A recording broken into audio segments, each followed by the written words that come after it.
మన ప్రభువు యేసుక్రీస్తు ప్రభువారి యొక్క కృపయు సమాధానము కూడి వచ్చిన మనందరిని నిండుగా మెండుగా ప్రభు ప్రసాదించును గాక. ఆమేన్. పరిశుద్ధ గ్రంథంలో నుంచి గలతీయులకు రాసిన పత్రిక 4వ అధ్యాయము 19వ వచనాన్ని చదువుకుందాం.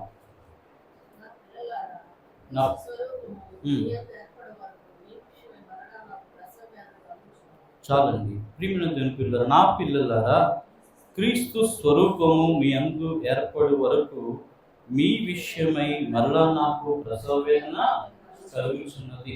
కనుక మరి ఈ వాక్యంలో మనం చూసినటువంటి ప్రధానమైన విషయం ఏమిటంటే క్రీస్తు స్వరూపము.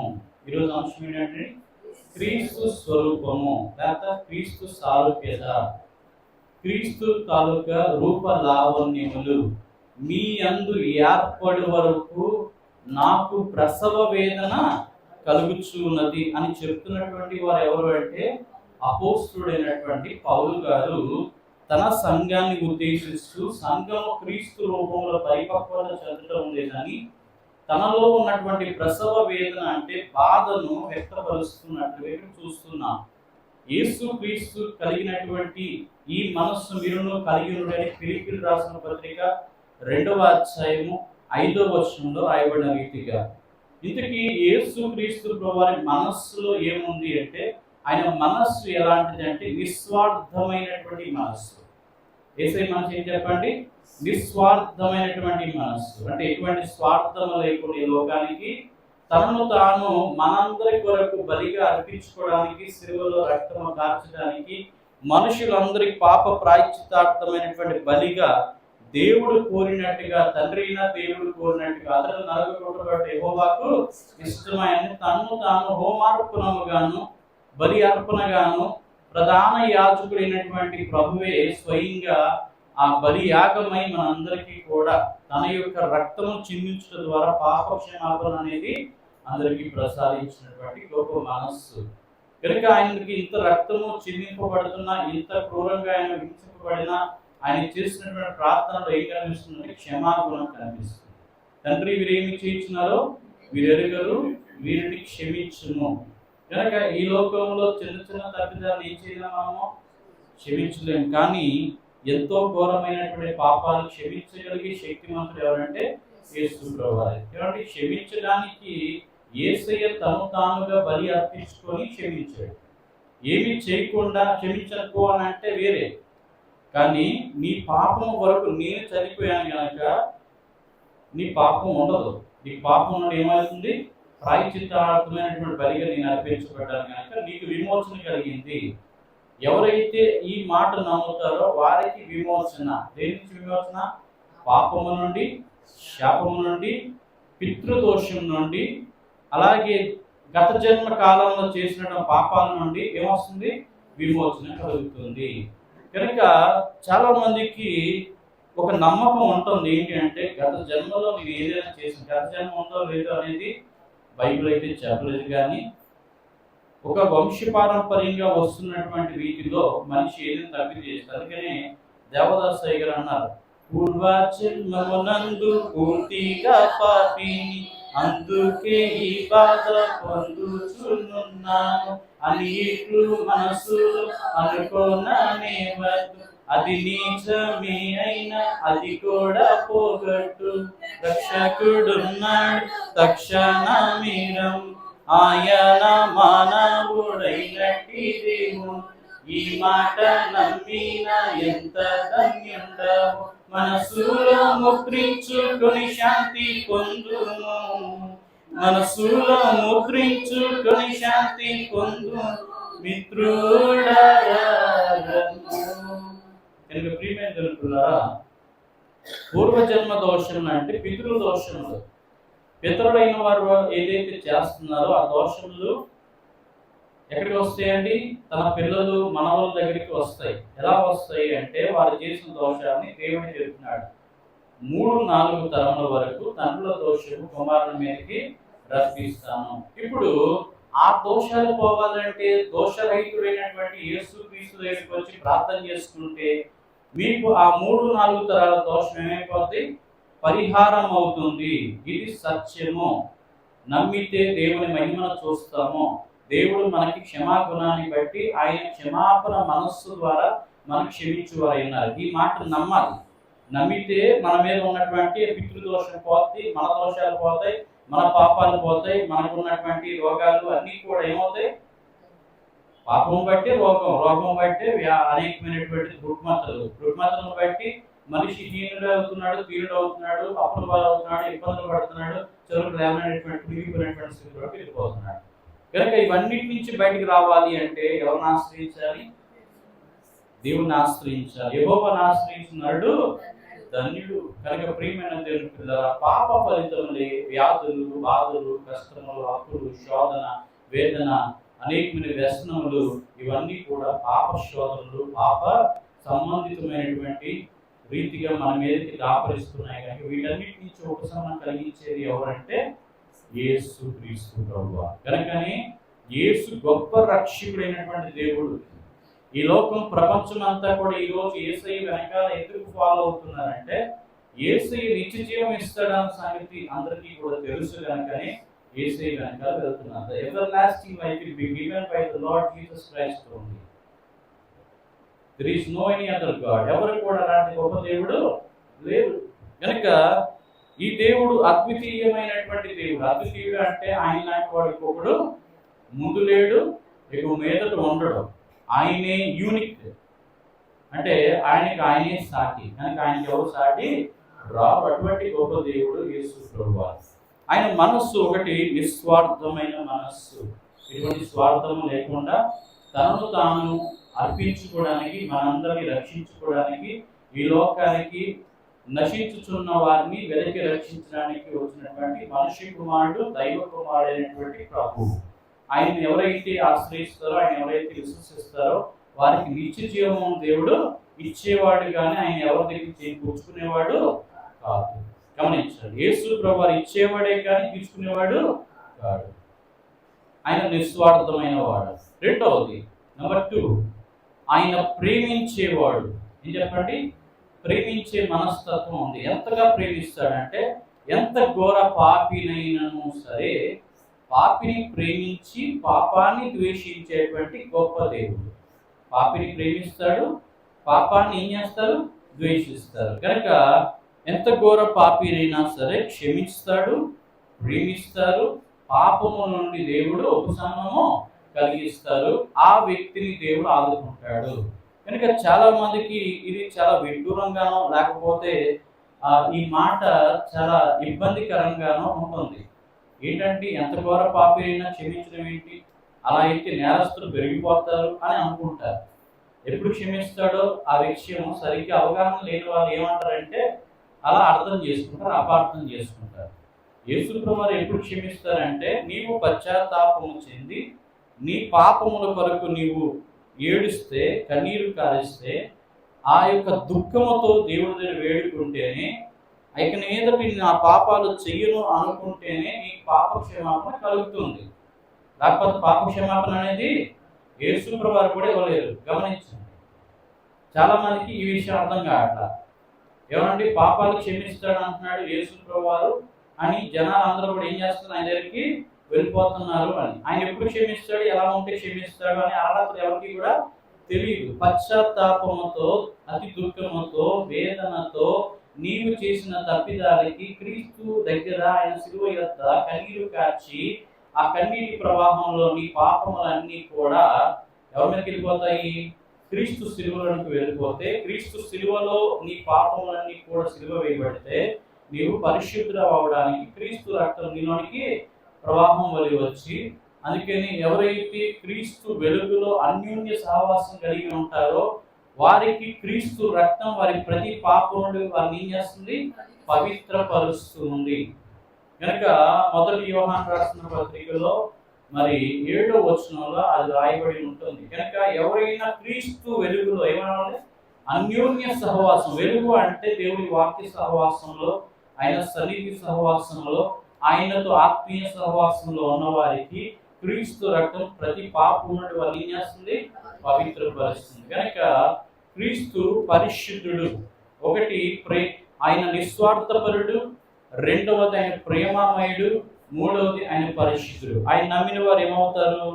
పరిశుద్ధులుగా తీర్చబడతారు, నిర్దోషులుగా తీర్చబడతారు, నిందారహితులుగా తీర్చబడతారు, పాపము లేని వారిగా పరిశుద్ధులుగా ఉండేటువంటి అవకాశము దొరుకుతుంది. కనుక క్రీస్తు రూపం మనలోనికి రావాలంటే క్రీస్తు లాగా మనం కూడా నిస్వార్థంగా జీవించాలి. క్రీస్తు వలె మనము కూడా ప్రేమ కలిగి జీవించాలి. క్రీస్తు వలె మనము కూడా పరిశుద్ధులుగా ఉండాలి. నేను పరిశుద్ధులైనలాగా మీరును పరిశుద్ధులై ఉండండి అన్నారా లేదా? అలాగనే నాలుగవది, క్రీస్తు వెలుగై ఉన్నాడు. లోకాన్ని అంతని వెలిగించడానికి వచ్చినటువంటి జగత్ రక్షకుడు, జ్యోతిర్మయుడైనటువంటి ప్రభువు లోకమంతటిని వెలిగించడానికి ఈ లోకానికి వచ్చారు. కనుక నీవు వెలిగింపబడి ఇతరులను నీవు వెలిగించాలి. దేవుడు వెలుగై ఉన్నాడు కనుక ఆయనలో చీకటి ఎంత మాత్రమునో లేదు. కనుక మనలో కూడా ఏముండాలా? జీవపు వెలుగు కలిగి ఉండాలా. ఆ వెలుగు ఎలా వస్తుందంటే వాక్యము బట్టి వస్తుంది. వాక్యం మనలోనికి వస్తే వెలుతురు మనలోనికి వస్తుంది. జ్ఞానం అనే వెలుతురు మనలోనికి వస్తే అజ్ఞానం అనే చీకటి మన నుండి ఏమవుతుంది? తొలగిపోతుంది. అప్పుడు మనం ఎవరు వంటి వారు అవుతాము? క్రీస్తు ఎలా అయితే వెలుగుతున్నాడో మనము వెలుగుతాం. మనం వెలిగిన తర్వాత మన దీపాన్ని కొంచెం కిందో మంచం కిందో పెట్టకూడదు. అందరికీ కాంతినివ్వడానికి దీపస్తంభం అనేది ఉండాలి. అలాగే ప్రభు అంటారు, మీ సత్క్రియలనే వెలుతురు ఇతరులైతే ఏం చేయండి? ప్రకాశింపనీయండి. సత్క్రియలు అంటే మంచి పనులు అనే వెలుతురు ఏం చేయాలా? ప్రకాశింపనీయాలి. అప్పుడు జనాలు మనం చూసి ఏం చేస్తారు? వాళ్ళు వస్తారు. ఎవరి దగ్గర వస్తారు? దేవుని దగ్గర వస్తారు. వెలుతురులోనికి వెలుగు జీవులు వస్తాయి. అలాగే అన్నమాట, వెలుతురులోనికి వెలుగులు కోరే వారందరూ కూడా వస్తారు. చీకటిని కోరేవారు చీకటిలో పోతారు, వెలుగును కోరుకునేవారు వెలుగులోనికి వస్తారు. కనుక ప్రియమైన తెలుపులో మనం వెలుగు సంబంధులమై ఉండాలి, పగటి సంబంధులమై ఉండాలి, మనము దేవుని సంబంధులమై ఉండాలి. కనుక మొదటి ఏం చెప్పండి? నిస్వార్థము, స్వార్థము లేని మనస్సు. రెండవది ప్రేమ కలిగినటువంటి మనస్సు. మూడవది ఏం చెప్పండి? క్షమాపణ హృదయము, క్షమించేటువంటి మనస్సు. నాలుగవది ఏం చెప్పండి? పరిశుద్ధత. ఐదవది ఏంటి? వెలుగు. అది ఏం చెప్పండి? వెలుగు. ఆరవది ఏంటంటే సాత్వికత్వము, దీన మనస్సు. యేసుప్రభువు అంటారు, నేను సాత్వికుడను, దీన మనస్సు గలవాడు, నా ఎదురు మీరు నేర్చుకోండి. క్రీస్తు ఎలాంటి వాడు అంటే సాత్వికుడు. ఆయన ఎవరేమన్నా సరే ఆయన విని ఊరుకునేవాడు. ఎవరిని ఒక మాట కూడా ఆయన అనలేదు. దీన మనస్సుతో బొచ్చు కత్తిరించు వాని ఎదుట గొర్రె ఎలా అయితే మౌనంగా ఉందో అలాగన ఆయన 5 కోట్లు అన్యాయంగా తీర్పు తీర్చబడి సిలువలో మౌనిగా ఉంటూ ఆయన కొట్టిన, తిట్టిన, ఉమ్ము వేసిన, ఇబ్బంది పెట్టిన అలాంటి సహనశీలుడుగా ఆయన ప్రేమను, పరిశుద్ధతను, ఆయన న్యాయమును, ఆయన యొక్క గుణగణాలన్నీ కూడా సిలువలో మనకి వ్యక్తం అవుతా ఉన్నాయి. కనుక ప్రియమైన దేవులారా, కనుక నిస్వార్థత, అలాగే క్రీస్తునందు మనం క్షమాపణ గుణం కలిగి ఉంటా, పరిశుద్ధత కలిగి ఉంటా, వెలుగు కలిగి ఉంటా, అలాగే మన జీవితంలో సాత్వికత్వాన్ని, దీన మనసును కలిగి ఉండాలి. ఇవన్నీ కూడా క్రీస్తు రూపంలో ఉన్నటువంటి భాగములు. కనుక ఇవన్నీ మనలో ఉన్నాయో లేవని ఏం చేయాలో పరీక్షించుకోవాలి. ఒక్కొక్కటికి మనం ఆలోచిద్దాం. నిస్వార్థము అంటే ఏం చేయాలి? మీరు ఇప్పుడు ఏం కొట్టుకోవాలి? ఇప్పుడు మనలో లేదు కనుక ఏం కొట్టాలి? ఇంటూ కొట్టాలి. ఉందంటే అందరూ నిస్వార్థం వల్ల ఇక్కడ ఉండాలంటారా? స్వార్థం ఉందా లేదా? స్వార్థం ఉంది కనుక బ్రతుకుతున్నారు, లేకపోతే ఏమైపోతారు? వెళ్ళిపోతారు. పిచ్చోళ్ళలాగా ఎక్కడికో వెళ్ళిపోవాలన్నమాట. కనుక ప్రియమైన దేవులారా, స్వార్థం అనేది మనిషిని బ్రతికిస్తుంది, ఈ లోకంలో బ్రతికిస్తుంది, దేవుళ్ళలో కాదండి. నిస్వార్థం అనేది క్రీస్తులో బ్రతికిస్తుంది. నిస్వార్థం ఎవరిలో బ్రతికిస్తుందండి? క్రీస్తులో బ్రతికిస్తుంది. కనుక లోకంలో బ్రతకాలంటే స్వార్థం ఉండాలి, దేవుల్లో బ్రతకాలంటే నిస్వార్థం అనేది ఉండాలి. కనుక అలాగే ప్రేమ గుణం, ప్రేమించే లక్షణం, ప్రేమ గురించినటువంటి లక్షణము కొరింథీ రాసిన మొదటి పత్రిక 13వ అధ్యాయము 5వ వచనం నుండి మనం చూస్తే అక్కడ కొన్ని లక్షణాలు కనిపిస్తాయి. చూడండి, బైబిల్ తీసి చదవండి.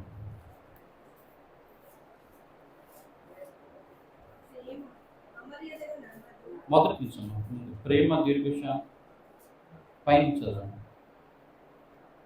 4వ వచనం చదవండి. దయ చూపిస్తుంది, మత్సరపడదు, దమ్మంగా ప్రవర్తించదు, ఉప్పొంగదు, అమర్యాదగా నడవదు, స్వప్రయోజనం విచారించుకున్నదు, త్వరగా కోపపడదు,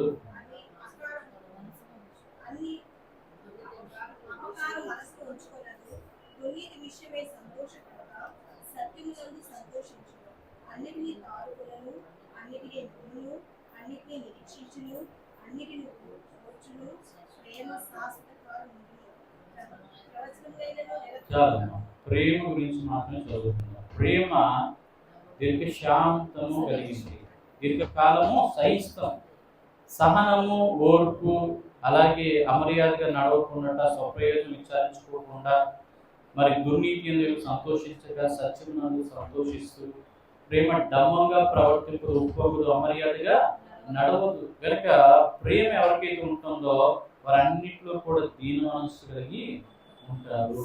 కనుక ప్రేమించేవారు అవతల వాడు ఎలా ఉన్నా నాకు అనవసరము, అవతల వ్యక్తిని మీరు ప్రేమించడమే నాకు తెలుసు అని అనుకునే మనసు యేసు ప్రభువులో ఉన్నటువంటి ప్రేమ తత్వం. వాడు మంచోడా, చెడ్డోడా, దుర్మార్గుడా, దుష్టుడా, ఇవన్నీ అనవసరం. దేవుని ప్రేమ ఏం చేస్తుంది చెప్పండి? అగాపి అంటే గాడ్స్ లవ్, అంటే అన్ని ప్రేమలకు మించినటువంటి గొప్ప ప్రేమ. ఆయన ప్రేమ ఎత్తైన వెడల్పైనను కొలవజాలైనటువంటి గొప్ప ప్రేమ క్రీస్తు ప్రేమ. కనుక క్రీస్తు ప్రేమలో మనము ఆయన రూపంలోనికి రావాలంటే ఈ ప్రేమ మనము కలిగి ఉండాలి.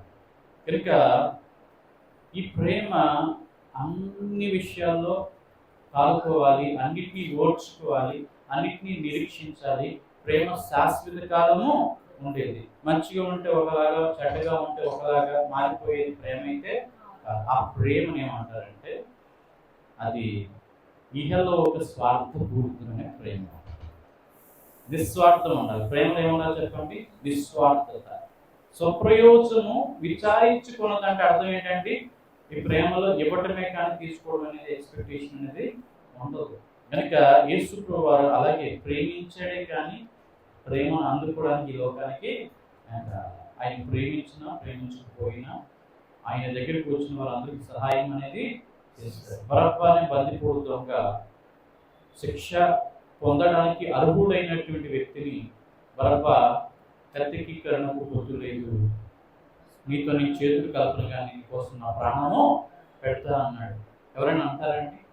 ఒక బందిపోటు దొంగకి, ఒక కిరాతకుడికి, ఒక దుర్మార్గుడికి కోసం ప్రాణం పెడతాను ఎవరైనా అంటారా? అలా ప్రాణం పెడతాను అనే వ్యక్తి ఎవరైనా ఉన్నారంటే యేసు క్రీస్తు. సో అందుకనే ఆయన జగత్ రక్షకుడు, లోకమంతటికి దేవుడు అయ్యాడు. లోకమంతటికి కూడా ఆయన నిజమైనటువంటి సారూప్యతను వెల్లడిపరిచారు. కనుక క్రీస్తును అలాగే మనం ఏం చేయాలా? అటు లక్షణాలు మనం కలిగి ఉండాలి. కలిగి ఉంటేనే మనం క్రీస్తు రూపంలో మారితేనే మనని ఈ లోకమంతా, ఈ సృష్టి అంతా కూడా ఆయన బిడ్డలుగా ఏం చేస్తుంది? గుర్తిస్తుంది. దేవుని బిడ్డలుగా సృష్టి మనం గుర్తించాలంటే మనం ఆయన రూపంలో మారాలి. బెనిఫిట్ ఏంటంటే తెలుసా? ఈ సృష్టి అంతా కూడా క్రీస్తును ప్రేమించినట్టుగా, క్రీస్తును గౌరవించిన రీతిగా మనకు కూడా గౌరవిస్తుంది. ఎంతకైనా గొప్పతనం ఏమన్నా చెప్పండి. తన బిడ్డలో ఇలా ఎండలోకి వెళ్తే ఎండ దెబ్బ తాగకుండా ఎవరు కాపాడతారు? ఎండే తన వైఖరిని మార్చుకుంటుంది, అగ్ని తన వైఖరిని మార్చుకుంటుంది. ఎవరిని చూసి, ఎవరిని బట్టి? దేవుని నామం బట్టి. యోహాను గారిని సలసల మరుగుతున్నటువంటి వేడి నూనెలో వేశారు. వేడి నూనె తుల్లితేనే పొక్కులు వచ్చేస్తాయి. వేస్తే ఏమొస్తారు చెప్పండి? చిప్స్ లాగా ఎగిపోతాడు. అంత పెద్ద ఒక మనిషి వేసే అంత పెద్ద నూనె కాగడబెట్టి దాంట్లో ఎత్తి ఏం చేశారు? వేస్తే అతడు చక్కగా స్విమ్మింగ్ పూల్లో, బాత్లో ఎలా అయితే స్నానం చేస్తాడో అలాగే అందులో ఉన్నాడు. కానీ అతనికి నూనె తగలడం కానీ, బొబ్బలు ఎక్కడం కానీ, లేకపోతే వేగిపోవడం కానీ ఏమీ జరగలేదండి. చివరికి ఆ నూనె ఎంత గట్టిగా మరిగినా సరే ఆ వ్యక్తి ఏమీ కూడా చేయలేదు. That is the power of God. That is the దేవుని స్వరూపంలో ఉంటే ఆ మనిషిని కాపాడే శక్తి దేవుడు ఆ వ్యక్తికి ఇస్తాడు. కనుక బెనిఫిట్ అవుతుంది. అది క్రీస్తు రూపంలో మారితే నాకు వచ్చే బెనిఫిట్ ఏంటంటే మనము ఈ లోకంలో దేని చేత హాని చేయబడము, హాని పరచబడము. దేవుని సురక్షిత కవచం మన మీద ఉంటుంది. షడ్రక్, మేషక్, అబేద్నెగో వారికి అగ్నిలో వేసిన వారు 10 మంది పోయారు, కానీ వెయ్యబడిన వారు మాత్రం ఏం చేశాడు? హాయిగా తిరిగారు. అంటే అగ్నికి ఉన్న గుణం ఏం చెప్పండి? చిన్న చీపురు పుల్ల వెళ్ళినా కాల్చడమే దాని పని. చిన్న దోమ వెళ్ళినా ఏం చేస్తుంది? కాల్చి అవతల వేయడం అనేది దానికి గుణం. అగ్ని తన గుణాన్ని తన బిడ్డల కోసం మార్చుకోవడం అనేది ఎంతవరకు సాధ్యం అంటే సాధ్యం అయ్యింది అది. అంటే అగ్ని దేవుని బిడ్డల కోసం ఏం చేస్తుంది? తన వైఖరి మార్చుకుంటుంది, తన గుణం మార్చుకుంటుంది. మనం దేవుని గుణంలో ఉంటే సృష్టి దేవుని బిడ్డలను ఏం చేస్తుంది? హాని చేయకుండా రక్షిస్తుంది అన్న సంగతి ఇక్కడ గమనించాలి. కనుక ప్రియమైన దేవుని పిల్లల, సూర్యుడు మనం ప్రేమిస్తాడు, చంద్రుడు మనం ప్రేమిస్తాడు, సముద్రము మనం ప్రేమిస్తుంది, భూమి మనం ప్రేమిస్తుంది, ఆకాశము మనం ప్రేమిస్తుంది, వర్ష జలధార మనం ప్రేమిస్తుంది. అలాగే పంచభూతములని ఏం చేస్తాయండి? మనం ప్రేమిస్తాం. ఎందుకు ప్రేమిస్తాయి? మనం దేవుని ప్రేమిస్తే అవన్నీ మనం ప్రేమిస్తాయి. మనం దేవుని ప్రేమించకపోతే అవన్నీ మనకి ఏమైపోతాయి? వ్యతిరేకం అవుతాయి లేదా? ఇప్పుడు ఫ్యామిలీ అన్నమాట. పంచభూతములు ఎవరి ఫ్యామిలీ అండి? Gods family. దేవుడితో వ్యతిరేకం పెట్టుకుంటే ఈ ఫ్యామిలీ ఊరుకుంటుందా చెప్పండి? ఫ్యామిలీలో ఒక్కరి మాట అయినా మిగతా వాళ్ళందరూ ఏం చేస్తారు? గొడవ వస్తారు రాదా? ఈరోజు సునామీలు ఎందుకు వస్తున్నాయి? భూకంపాలు ఎందుకు వస్తున్నాయి? ఎందుకు వరదలు వచ్చి కొట్టుకుపోతున్నారు? ఎందుకు అరుపులు కేకలు పెడుతున్నారు? ఎందుకు ఇవన్నీ జరుగుతున్నాయి అంటే దేవుడి ఫ్యామిలీ. ఈ సౌర కుటుంబం అన్నారు చూస్తారా? The family of sun. ఆ సన్ ఎవరో కాదు, గాడ్. యేసు ప్రభువారే నీతి సూర్యుడైనటువంటి ప్రభు. వీటన్నిటికీ ఆధారభూతుడు కనుక సృష్టికి ఆధారమైన వాడు యేసు ప్రభువారు కనుక ఆయన ఫ్యామిలీ ఇదంతా కూడా. ఆ ఫ్యామిలీలో మనం ఉన్నాము. అక్కడ దేవుడు డిస్టర్బ్ చేస్తే ఇవి మనం డిస్టర్బ్ చేస్తాయి. ఏవి? ఇవన్నీ కూడా.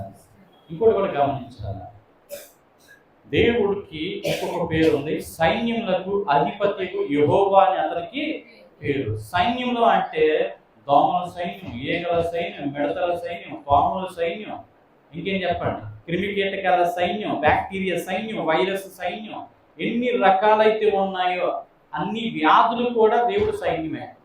ఏం చెప్పండి? వ్యాధులు కూడా. దెయ్యాలు కూడా దేవుడు సైన్యమే. గుర్తుపెట్టుకోండి, దెయ్యాలు వేరే అండి అనుకోకండి. దెయ్యాలు కూడా ఎవరు సైన్యం? అన్నిటికీ అధిపతి ఎవరో? దేవుడే. సాతానుగాడికి కూడా అధిపతి ఎవరో? దేవుడే. ఆడు సబార్డినేట్ క్యాండిడేట్. ఈజ్ ఏం చెప్పండి? ఎనిమీ ఆఫ్ గాడ్ అన్నమాట. దేవునికి శత్రువే. కానీ వాడి సైన్యం అంతా ఎవరి మాట ఏంటది? సాతానుగాడి మాట కన్నా దేవుడు డైరెక్ట్గా మాట్లాడితే ఆడి అనుచరులు అందరూ ఏం చేస్తారు? ఎవరు వెనకాల వెళ్తారు? దేవుడు వెనకాల వెళ్తారు. మరి ఆడ అనుచరులే కదా 2000 దెయ్యాలు పట్టినాడు యేసు ప్రభు దగ్గరికి వచ్చి ఏమడుగుతున్నాను? మమ్మల్ని పాతాళంలోనికి పంపించక పందుల మందలో వెళ్ళడానికి మాకు అనుమతి నీవని సర్వోన్నతుడైన దేవుని కుమారుడ అని సంబోధించిన ఈ దెయ్యాలు అంటే వాటికి దేవుడి పట్ల ఎంత గౌరవ బుద్ధి ఉందో మనం ఒకసారి గమనించాలి. సైన్యంలో వెళ్తే యెహోవా కాదా? దెయ్యాలు ఆయన మాట వింటాడు. దురాత్మ వెళ్ళంటే వెళ్తుంది, రమ్మంటే వస్తుంది.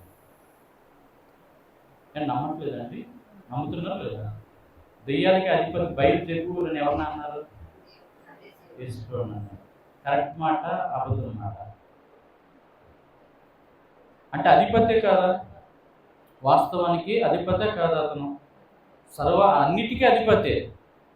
ఆయన ఏం చెప్పండి? అన్నిటికీ అధిపతే. కానీ ఆయన అధిపతే, కానీ వాటికి అనుకూలమైన వ్యక్తి అధిపతి అయితే కాదు. వ్యతిరేక అధిపతి. ఎవరు చెప్పండి? వ్యతిరేకమైన అధిపతి. అంటే సాతాను యొక్క కార్యములు పోల్చడానికి, తొక్కడానికి, సాతాను తలను చెతుపడడానికి యేసు ప్రభు లోకానికి వచ్చాడు. అంటే ఆయన అధికారము సాతానుని వాడి అనుచరులను అణగదొక్కడమే ఆయన అధికారం. దానికి ఆయన అధిపతి, కానీ వాటికి సపోర్టివ్ అధికారి అయితే కాదు.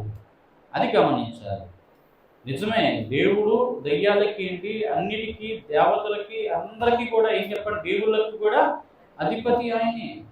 అన్నిటికీ అధిపతి అయినటువంటి దేవుడు ఆయన మాట ప్రకారంగానే అన్ని పనిచేస్తున్నాయి. ఆయన మాట ప్రకారంగానే అన్ని జరుగుతున్నాయి. ఇప్పుడు విపత్తులు జరుగుతున్నాయి అంటే దేవుడు చెప్పాడా లేదా? ముందు చెప్పాడు కనుకనే జరుగుతున్నాయి. జనం మీదకి జనం, రాజ్యం మీదకి రాజ్యం లభిస్తున్నాయి. అనేకమైన విపత్తులు, విపత్కరమైన పరిస్థితులు వస్తున్నాయి. కొత్త కొత్త రోగాలు అనేవి ఏం చేస్తున్నాయండి, పుట్టుకొస్తున్నాయి. ఒకప్పుడు పాతకాలంలో రోగాలు తక్కువ, కానీ మందులు అనేవి లేవు. కలరా వచ్చి మొత్తం అందరూ కొట్టుకుపోవడమే. కలరా వ్యాధి వస్తే ఏం లేదు, అప్పట్లో మందులు లేవు. ఏమైపోయారు, ఊరు చచ్చిపోయేవారు అన్నమాట, పొలకాడు అయిపోయారు. ఇప్పుడు కలరా మందు వచ్చిందా, అసలు కలరా అనే వ్యాధి అనిపించదు. అంటే పాత వ్యాధులు ఏముండవు, అంతగా కొత్తగా ఏం చేయట్లేదు, ఉత్పన్నం అవ్వటం లేదు. కారణం ఏంటంటే మనిషికి నాగరికత పెరిగింది, శుద్ధీకరణ పెరిగింది. దేవుడు దయవల్ల మున్సిపాలిటీ వాళ్ళు ఏం చేస్తున్నారు, ప్రతిరోజు శుభ్రత, పరిశుభ్రత, స్వచ్ఛ భారత్ అన్నారు కదా. స్వచ్ఛ భారత్లో భాగంగా అంతా కూడా దేశం అంతా ఏమవుతుంది, క్లీన్ అవుతుంది. స్వచ్ఛ భారత్ అనేది రోడ్లు క్లీనింగే కాకుండా పొలిటికల్ క్లీనింగ్ కూడా బాగుంటుంది. అంటే అవినీతి రహితమైనటువంటి రాజ్య పరిపాలన ఎప్పుడైతే వస్తుందో then it will be called as Swachh Bharat. Swachh Bharat అంటే మనస్సులో కల్మషం లేకుండా ప్రతి పొలిటీషియన్ ఏం చేయాలా, ప్రజా అభిష్టాన్ని బట్టి, ప్రజల కోరిక మేరకు, ప్రజలకు చెప్పినటువంటి వాగ్దానాలన్నీ ఏం చేయాలా, ఎంత కష్టమైనా నెరవేర్చగలిగినప్పుడే, అవసరమైతే ఆస్తులు అమ్మైనా సరే ఏం చేయాలా, వాగ్దానం నెరవేరుస్తారని నిజమైన నాయకుడు. అలా చేయనప్పుడు అసమర్థుడు అవుతాడు, కానీ నిజమైన నాయకుడు అనేవాడు. కనుక ప్రియమైన జనుల, క్రీస్తు ప్రభువారు రాజులకు రాజు, ప్రభులకు ప్రభు, రాజరికపు మనస్తత్వం కలిగిన వ్యక్తి. ఎలాంటి రాజరికం అంటే పాపాన్ని కూలదోసి నీతి పరిపాలన ఇవ్వగలిగే రాజు. ఏం చెప్పండి, పాప సామ్రాజ్యాన్ని కూలగొట్టి నీతి సామ్రాజ్యాన్ని స్థాపించేటువంటి రాజు. ఈ మనస్సు, ఈ రాజుకి ఏముందంటే అంటే నీతి కలిగిన మనస్సు ఉంది.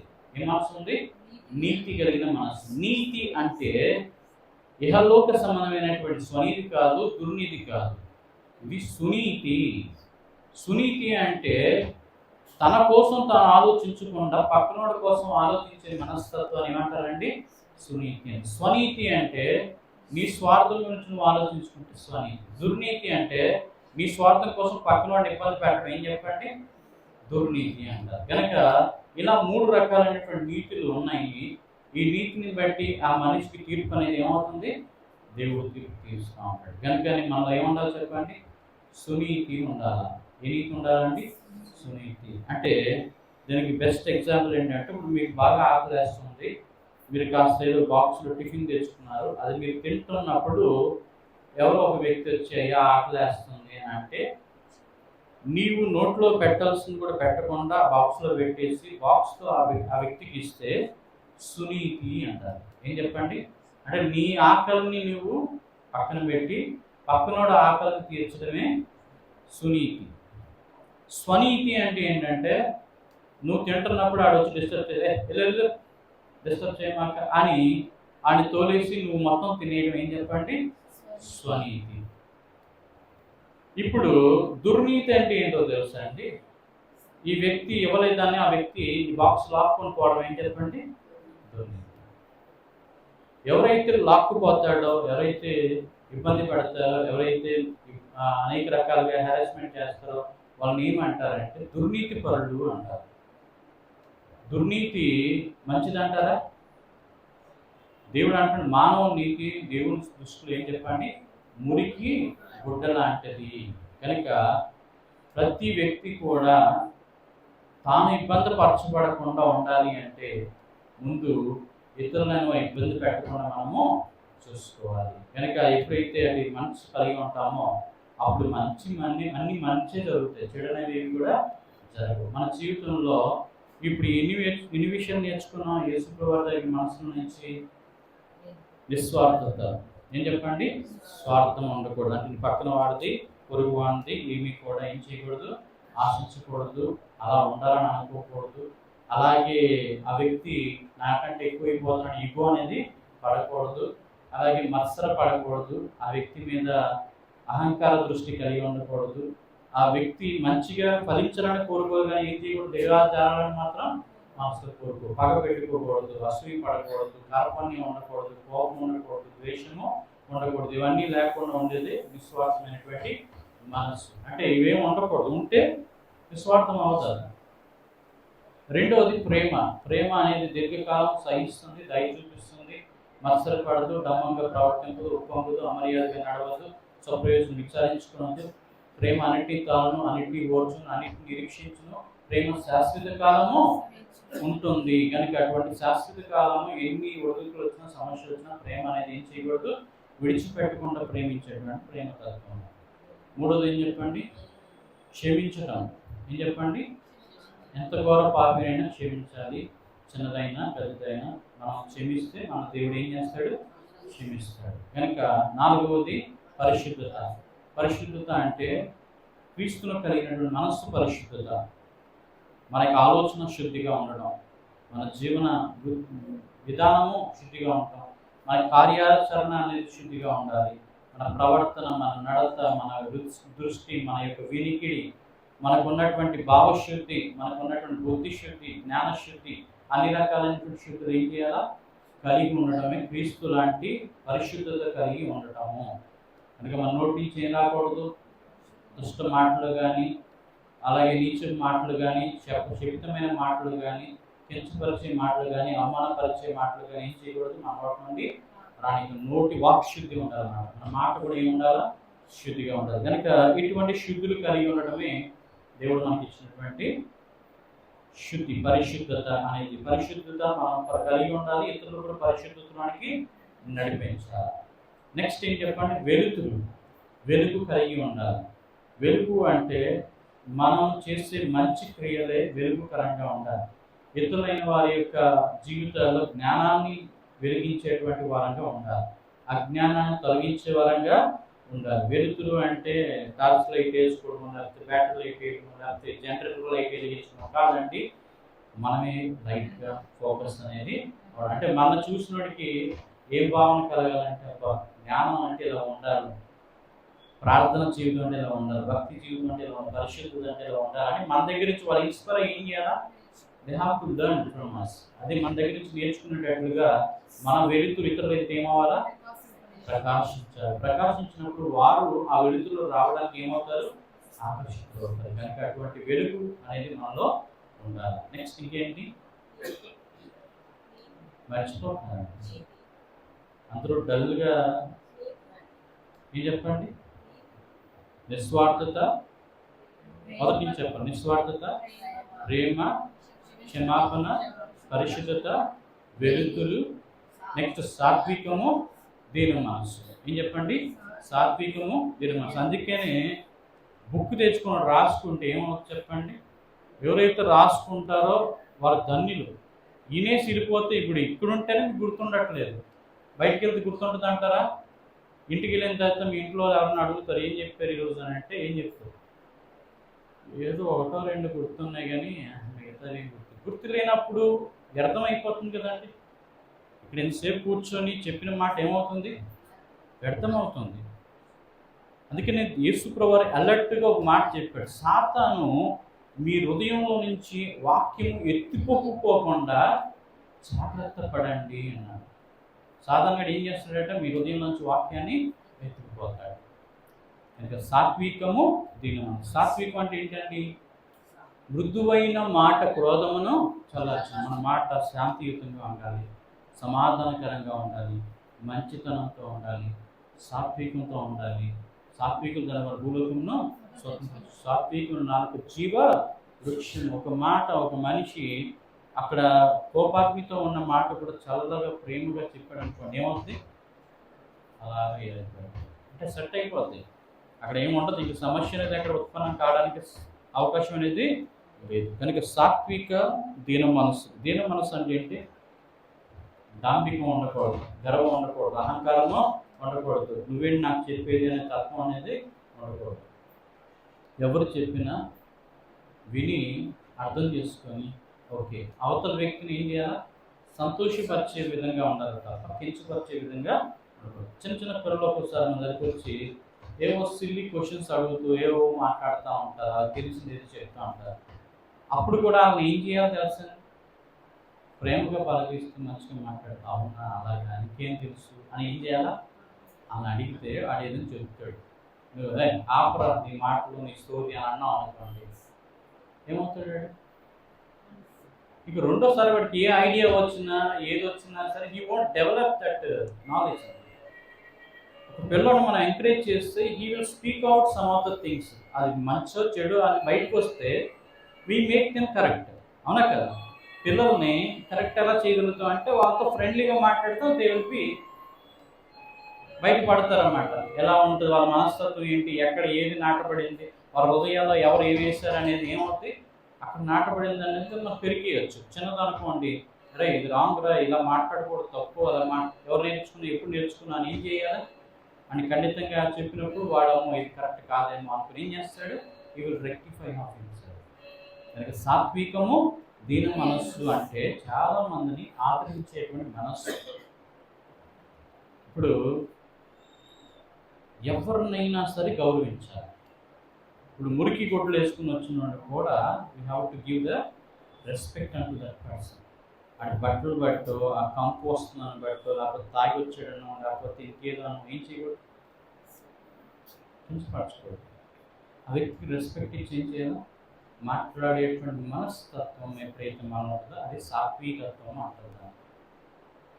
దూరంగా ఉండు, దగ్గర రా, మాకు ఏమైంది అంటూ ముట్టు ద్వేషము అసలు అదేదో హీనత్వం అనేది కలిగి ఉంటుంది. కనుక ఇలాంటివి ఏం చేయకూడదు, కలిగి ఉండకూడదు అనేది సాత్వికత్వంలో గొప్పతనం. అందుకని కుష్ఠరోగి దగ్గర కేసుతో వెళ్ళి 2 చేతులు చాచి ముట్టుకొని నాకు ఇష్టమైన విశుద్ధులకు కమ్ము, అది సాత్వికత్వంలో గొప్పతనం. అహంకారం లేదు, గర్వం లేదు, గొప్పతనం లేదు. నువ్వు దేవుడు కుమారుడు అయితే రాళ్ళు రొట్టులుగా చేయంటే ఆయన ఏం చేయలేదు, గొప్పతనానికి చేయలేదు. ఎందుకంటే ఎందుకు చేస్తాడు సాతాను చెప్తే నేను ఎందుకు చేయాలి, నేను ఎందుకు రాళ్ళు రొట్టులుగా చేసుకుని తినాలి, అది ప్రకృతి విరుద్ధమైనది.